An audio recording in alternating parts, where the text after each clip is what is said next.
What if the most dangerous person in your life isn't a stranger? What if it's someone sitting at your dinner table right now, someone you call a friend, someone you've been protecting with your silence for years? What if everything you've been doing to keep the peace has actually been slowly, quietly, and visibly destroying you from the inside out? What if I told you that the smartest, most resilient people on this planet don't fight toxic people? They don't argue with them. They don't try to fix them. They do something far more powerful, something most of us were never taught. And what if the single lesson that completely transforms how you handle every toxic relationship in your life was available to you right now in the next few minutes? Because here's the truth that nobody tells you. Toxic people don't destroy you with their cruelty. They destroy you with your own silence, your own shame, and your own desperate need for their approval. Stay with me, because what you're about to hear will change the way you see every relationship, every conflict, and every version of yourself you've ever abandoned just to make someone else comfortable. This is not just information, this is your life, and it starts right now. What if the most toxic person you've ever encountered was counting on one thing, your silence? What if every single time you swallowed your truth, smiled through your pain, and convinced yourself that this is just how they are, you were handing them more power than they could have ever taken by force? Because that's exactly what's happening to millions of people who are kind, who are empathetic, who are smart, and who have absolutely no idea that they are living inside a system designed to keep them small. Let's start with something that will immediately make you uncomfortable, because that discomfort is where your transformation lives. The most powerful people, the ones who seem completely unshakable in the presence of toxic individuals, they are not emotionally numb, they are not cold, they are not disconnected from feeling. They have simply learned one radical, counterintuitive, life-altering truth that most people spend their entire lives running away from, and that truth is this: vulnerability is not your weakness. It is your most sophisticated, most powerful, most impenetrable defense against every toxic person who has ever tried to control you. Read that again, let it land, because I know what you're thinking. You're thinking that being vulnerable, being open, being emotionally honest, that's exactly what toxic people exploit.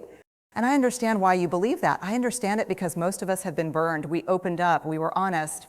We showed someone our real self, our fears, our insecurities, our wounds, and they used it against us. They turned our vulnerability into a weapon and aimed it straight back at our hearts. So we learned to hide, we built walls. We became masters of performance, saying we're fine when we're not, pretending we're strong when we're shattered, nodding along when everything inside us is screaming. But here's what nobody told you about that strategy. Hiding doesn't protect you from toxic people. Hiding is exactly what toxic people need to survive. Think about it. Toxic behavior feeds on secrecy, it feeds on your shame, it feeds on the gap between who you really are and the version of yourself you're willing to show the world. When you hide your truth, you create a shadow, and toxic people live in shadows. But the moment you step fully into your own light, the moment you stop pretending, the moment you say clearly and calmly and without apology, this is who I am, this is what I value, and this is what I will not accept, the shadow disappears. And without the shadow, the toxic person has nowhere left to hide. This is not theory. This is the difference between people who seem magnetically immune to toxic behavior and people who seem to attract it endlessly. The immune ones aren't luckier. They aren't stronger by nature. They have simply made the terrifying decision to be completely, radically, unapologetically themselves, and that authenticity creates a force field that manipulation simply cannot penetrate. Now let's talk about something that is going to shock you, because it shocked me when I first truly understood it. The single most powerful tool that toxic people use against you, more powerful than their anger, more devastating than their manipulation, more destructive than their lies, is shame, not guilt, not anger, shame. And the difference between guilt and shame is so critical, so fundamental, that if you miss it, you will never fully understand why toxic people affect you the way they do. Guilt says, I did something bad. Shame says, I am something bad. Guilt is about behavior. Shame is about identity. Toxic people are not interested in making you feel guilty about what you've done. That's too limited, too correctable. What they want, whether they're conscious of it or not, is for you to feel ashamed of who you are. Because a person who is ashamed of their own existence doesn't fight back. A person drowning in shame doesn't set limits. A person who believes they are fundamentally flawed, fundamentally broken, fundamentally unworthy of love and respect, that person will accept any treatment, justify any cruelty, and call it love. This is the mechanism, this is the machine. Toxic people shame you about your past mistakes, and then they become the only one willing to forgive you. They shame you about your insecurities, and then they become the only one willing to accept you. They shame you about your emotions, your needs, your dreams, and slowly, systematically, They become the only thing standing between you and the terrifying belief that you are simply too much for anyone else to handle. And once that belief is firmly planted, once you genuinely believe you're lucky they're still here, they own you. Smart people break this pattern not through anger, not through confrontation, not even through walking away. They break it by doing something that feels almost impossibly simple. They name the shame out loud to someone safe. Because shame, and this is the insight that changes everything, shame cannot survive being spoken. It cannot survive empathy. The moment you look at another human being and say, I feel ashamed about this and I've been afraid to say it, shame begins to die. It requires secrecy to stay alive. Feed it darkness and it grows. Expose it to light and it dissolves. This is why the smartest people you know seem so unaffected by toxic behavior. Not because they don't feel it, they feel everything. But because they have people in their lives, even one person, to whom they can say exactly what they're feeling without judgment. And that single relationship, that one space of radical empathy and non-judgmental honesty becomes the antidote to every shame-based attack a toxic person will ever attempt. But now we need to talk about something that will challenge every people pleaser in this room, every deeply empathetic soul who has ever stayed too long in a toxic relationship because leaving felt selfish. We need to talk about the most misunderstood concept in the entire landscape of human relationships, boundaries, because everything you think you know about boundaries is probably wrong. And this wrong understanding is costing you your peace, your energy, your health, and in some cases, your entire sense of self. Most people think a boundary is something you build to keep others out. A wall, a defense mechanism, something that separates, isolates, protects through distance. But this is completely backwards. A boundary is not a wall. A boundary is a declaration of identity. It says, this is where I end and where you begin. This is what I value.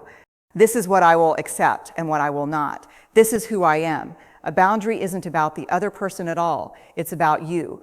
It's about knowing yourself so clearly, so completely, so unshakably that you can communicate your truth without aggression, without apology, and without negotiation. And here's what makes this so shocking to people who have never had healthy boundaries modeled for them. People who genuinely respect you will never be threatened by your boundaries. Read that one more time, because it will immediately reveal something important about every relationship in your life. People who respect you will never be threatened by your boundaries.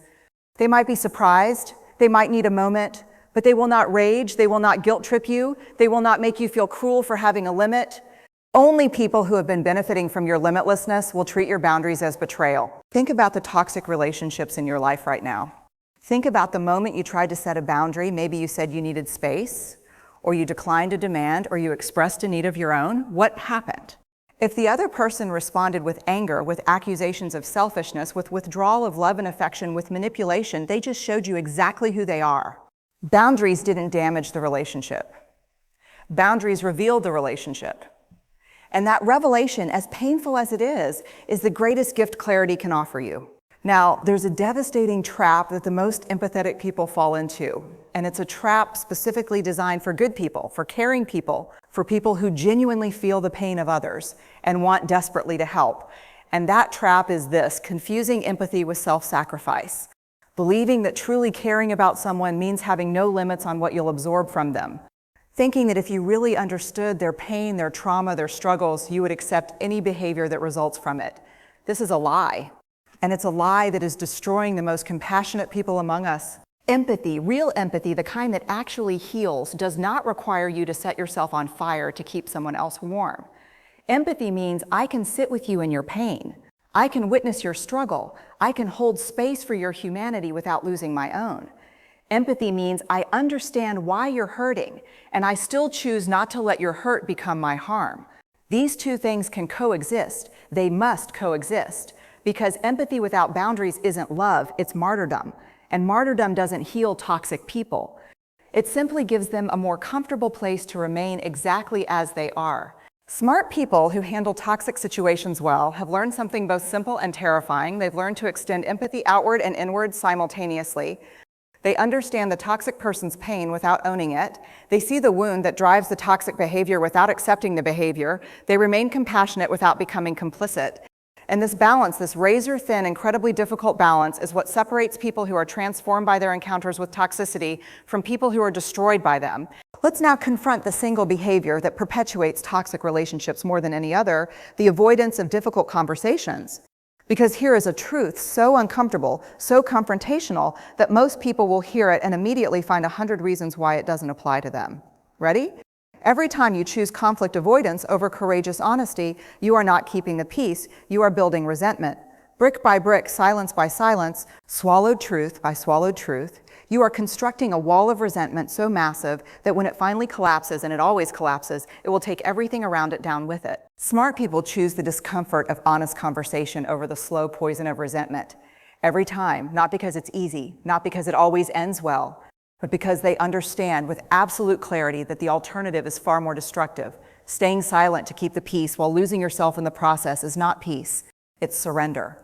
And you cannot build an authentic life, an authentic relationship, or an authentic version of yourself on a foundation of things you were too afraid to say.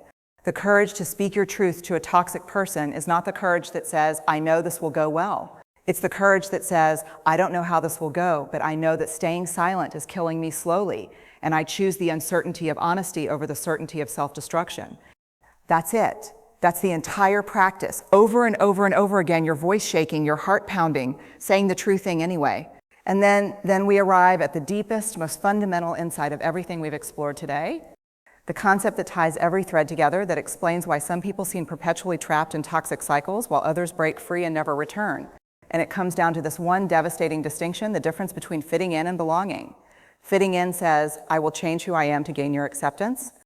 I will make myself smaller, quieter, more convenient, less threatening. I will perform whatever version of myself earns me your approval.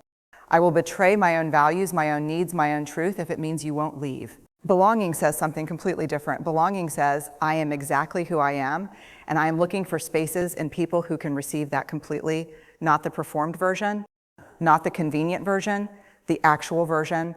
Belonging doesn't require performance. It doesn't require hiding. It doesn't require shrinking.